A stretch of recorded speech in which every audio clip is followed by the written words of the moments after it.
कराची के हवाले से बात करें। कराची में ताजिर जोड़िया बाजार जो सबसे बड़ा इस वक्त होलसेल और ग्रोसर्स का बाजार कहलाता है, अजनास के हवाले से, कमोडिटी के हवाले से, वहाँ पर ताजिरों का विदहोल्डिंग टैक्स के खिलाफ एहतजाज है। और साथ ही साथ ये भी कहना है कि दालों और दीगर अजनास पे अगर 2.5% 2.5% जो विदहोल्डिंग टैक्स नाफिज किया जा रहा है, इसको फ़ौरन वापस लिया जाए। और ये भी सवाल यहाँ पर किया जा रहा है कि क्यों हुकूमत हर किसी को विदहोल्डिंग एजेंट बनाना चाह रही है। और ऐसे में कुछ ये भी खबरें हैं कि इस वक्त 70% ताजिरों ने इंपोर्ट रोक दी है और मार्केट में इस वक्त सिर्फ 1 महीने की सप्लाई रह गई है। क्या हालात हैं, जानेंगे अब्दुल रऊफ इब्राहिम साहब से, जो कि कराची होलसेल ग्रोसर्स चेयरमैन है, हमारे साथ मौजूद हैं। हाजी साहब, बहुत शुक्रिया आपके वक्त का। क्या मामलात हैं? इससे पहले याद है हमें कि जब डॉलर एलसीज के हवाले से हुआ था तो काफ़ी मुतारिक थे आप, काफ़ी सरगर्म थे। आज के जो मामलात है इस पे बताइएगा, क्यों इतनी बेचैनी इस वक्त पाई जा रही है? हुकूमत जो है वो विदहोल्डिंग एजेंट आप लोगों को बना रही है, 2.5% एडिशनल जो है वो दालों के ऊपर, चावल के ऊपर और दीगर कमोडिटीज़ के ऊपर टैक्स नाफिज करना चाह रही है। हुकूमत क्या चाह रही है और आप क्या चाह रहे हैं? देखें, हुकूमत वक्त अगर सही फैसले करे तो ये एजिटेशन और हड़तालें ना हो। पहली बात तो ये है, देखें, ऑलरेडी टैक्स इंपोर्टर अदा कर रहा है 2.5%, 3.5% टैक्स, जो टैक्स में सालाना टैक्स होता है उसमें 3.5% एडवांस टैक्स कट जाता है। इंपोर्ट करते हैं तो कट जाता है। इसके बाद सालाना रिटर्न भी दाखिल करते हैं हम लोग। और प्रोविजनल टैक्स 2%, 5.5%, इसके ऊपर 2.5% फिर लगा दिया गया है विथ होल्डिंग टैक्स। अब उसमें दस्तावेजात मांगी जा रही हैं कि अगर आपने दस्तावेज ना दी तो आपको 2.5% लगेगा और दस्तावेज देंगे तो 0.1 लगेगा। अब मुझे आप बताएं कि हम विथ होल्डिंग एजेंट क्यों बने? ये एफबीआर का काम है या हमारा काम है? पहले तो ये बताएं, हमको एजेंट क्यों बनाया जा रहा है? मुझे तो यही बात आज तक हजम नहीं हुई कि ये क्यों। अब 2.5% जब यहाँ हम इम्पोर्ट पे लेंगे जब एक्स्ट्रा, तो फिर होलसेल पे जाएगा। जाहिर सी बात है वहां भी आपको नहीं, लेकिन हाजी साहब, हुकूमत तो यहाँ पे डॉक्यूमेंटेशन, सर जी, हुकूमत तो जाएंगी दालें बनने। नहीं, हुकूमत तो डॉक्यूमेंटेशन के हवाले से। फिर आप जाएंगे रिटेलर पे तो वहाँ 2.5%, और ब्रांडेड जो थैलियों में पैक होता है उस पर 18% जीएसटी ली जाएगी। देखिए, एसेंशियल आइटम दाल, चावल, चीनी, आटा, ये बेसिक खुराक है। अगर आप कोई भी कहे कि इस महंगाई के दौर में ये इसका इम्पैक्ट जाके आएगा रिटेल पे, डायरेक्ट कंज्यूमर, तो वो 25% और इजाफा हो जाएगा, जो ऑलरेडी इजाफा हो चुका है बहुत ज्यादा। अगर आप इसको आटे को भी देख लें तो आटा एक बेसिक खुराक है। अगर वो अपनी रोटी पानी से खाना चाहता है तो उसके ऊपर भी 2.5%।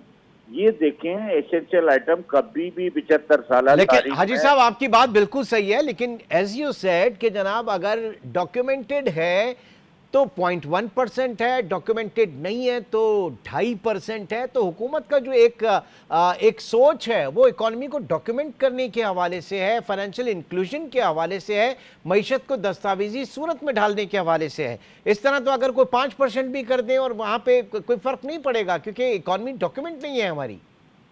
देखिए, आपने बिल्कुल वजह फरमाया, हमारी इकोनॉमी डॉक्यूमेंट नहीं है।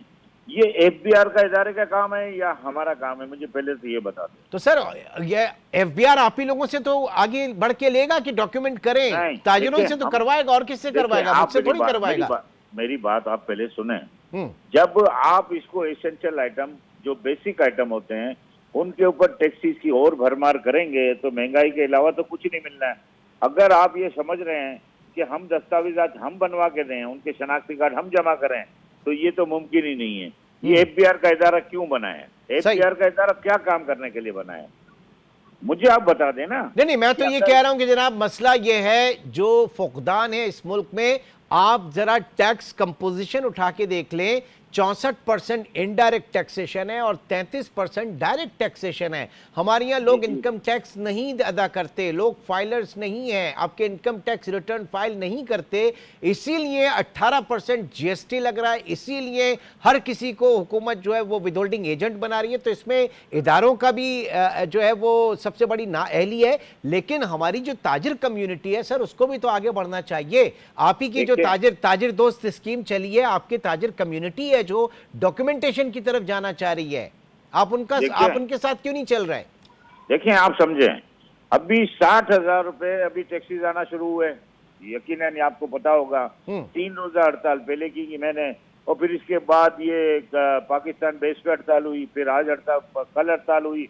मुझे आप ये बता दें कि 60,000 जो माहाना अदा करेगा तो 50% दुकानें तो किराए पे हैं भाई, उनके घर भी किराए पे हैं, तो वो क्या रोटी खाएंगे? कोई एम्प्लॉइज नहीं, ये इसमें थोड़ा सा कंफ्यूजन है। ये 60,000 फिक्स है या 1 से 60,000 तक डिपेंड करता है दुकान की जगह पर, दुकान की? असल तो ये होना चाहिए कि दुकान का साइज क्या है, वो किस इलाके में है और उसमें क्या काम किया जा रहा है। एक फोटोस्टेट मशीन और एक सोनार, जमीन आसमान का फर्क है इसके कारोबार में। ये तो मैं बिल्कुल मानता हूं, होना चाहिए फर्क। मेरी बात समझे सर, ये बताएं कि जो टैक्स भर रहा है उस पे ये ताजिर दोस्त स्कीम क्यों लागू हो गई है? फिर आप बता दें ना। हम सालाना टैक्स भर रहे हैं, अगर वो टैक्स में नहीं है नेट में तो उसके खिलाफ कार्रवाई करें ना। कौन मना करता है? कोई मना कर रहा है? अगर उसके ऊपर गरीबों लोगों के लिए जो अभी बिजली के बिल भी जालिमाना है, कोई आदमी अफोर्ड नहीं कर पाता कि वो 40,000 रुपए 30,000 रुपए बिजली के बिल भरे, और जो यूनिट हैं उस पे, और जो एम्प्लॉइज हैं, यकीन माने कि आप इसका ग्राफ देख लें। एक कराची के आप बार बार सुनते होंगे 70% रेवेन्यू देता है, 70% रेवेन्यू देता है। आज के फिगर बता रहा हूं आपको, 58% रेवेन्यू नीचे आया है 70 से। इसकी वजह क्या है? ताजिरों को साजगार माहौल देना पड़ता है। जाहिर है वो हुकूमत की जिम्मेदारी है, वो हुकूमत की जिम्मेदारी है। अच्छा इब्राहिम साहब, मैं ये बताइएगा, ये एक दिन की जो आपने स्ट्राइक की थी अक्रॉस द कंट्री, पूरे मुल्क में ये स्ट्राइक हुई और बहुत वाज़े तौर पर जो ताजिर कम्युनिटी है उनका मुतालबा सामने आया इस वक्त, इससे क्या हासिल हुआ, इससे क्या नुकसान हुआ, इससे रेवेन्यू लॉस कितना हुआ, इससे प्रोडक्शन लॉस कितना हुआ, और जो आप लोगों के ऑब्जेक्टिव्स हैं वो कितने हासिल हुए, और आइंदा की हिकमत अमली क्या है? वक्त का मैं जरा चाह रहा हूँ आप देखिए, मैं आपको सीधी सी बात कर दूं कि जो कराची में 5 अरब रुपए तक की ये रेवेन्यू, तो क्या कारोबारी तबाह हो जाता है। बंद करना, हड़ताल जो है ना, ये अच्छा अमल नहीं होता है। अब हम चलें पाकिस्तान बेस पे, तो जाहिर सी बात है कि रेवेन्यू का भी नुकसान होगा, और पाकिस्तान की जो लेबर तबका है वो भी परेशान होता है, एम्प्लॉइज भी परेशान होता है। पाकिस्तान के लिए सोचना पड़ेगा। मेरा सिर्फ एक ही है कि आप पाकिस्तान के लिए अच्छे इकदाम करें और एसेंशियल आइटम को ना छेड़ें, और विथ होल्डिंग जो अपने ताजिर दोस्त स्कीम है जो पहले अनाउंस किया था कि 1,000 रुपए और 1,200 रुपए, तो कोई मना नहीं करता आपको। आप उसको चेक करते कि इसका कवर्ड एरिया क्या है, क्या लवाजमात है, ये सुनार की दुकान है तो ये क्या है, फोटो स्टेट की है, दोनों बराबर नहीं हो सकते। एग्जैक्टली, यानी हम भी यही कह रहे हैं जनाब, एक 10 बाय 12 की शॉप अगर वो औरंगी टाउन में है तो वो उसकी क्या वैल्यू है, वो अगर जमजमा पे है तो उसकी क्या वैल्यू है, और उसमें अगर फोटोकॉपियर खाली प्रिंट हो रही है तो उसकी क्या काम है, उसको वो अगर किसी बहुत ही अच्छी जगह पे कोई बहुत बड़ा काम हो रहा है, तो ये सारा मसला ही अनडॉक्यूमेंटेड इकोनॉमी का है। खुदारा इसको आप लोगों के ऊपर भी बहुत भारी जिम्मेदारी है। ये बताइए, ताजिर दोस्त स्कीम जो है इसको आप किस तरह से देख रहे हैं, और आप समझ रहे हैं क्योंकि आप हुकूमत इसको भी आगे बढ़ाने की कोशिश कर रही है, तो क्या बेहतर होना चाहिए उसमें?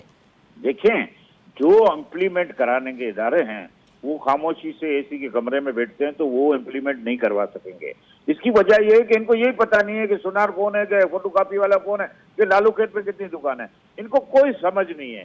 सिर्फ एक चीज को, बस टैक्स, इससे मसाइल हल नहीं होते। जहां से टैक्स लेना है वहां से टैक्स लें। जो टैक्स अगर आपको लग रहा है कि ताजिर दोस्त स्कीम में इसका 1,000 रुपए होना चाहिए तो उसका 1,000 रुपए करें, जहाँ 60,000 है तो 60,000 कर दें। लेकिन ऐसा तो नहीं हो सकता कि एक ही लाठी से सबको मारेंगे। सही बात है। बिल्कुल सही। एक ही लाठी से सबको नहीं हाँका जा सकता। कैरेट एंड स्टिक पॉलिसी होनी चाहिए और कोई भी पॉलिसी बनाने से पहले तमाम स्टेक होल्डर्स को ऑन बोर्ड लिया जाए। इसके बगैर आप कोई भी पॉलिसी बना लें वो कामयाब नहीं हो सकती। बहुत बहुत शुक्रिया। हाजी अब्दुल रऊफ इब्राहिम साहब हमारे साथ मौजूद थे।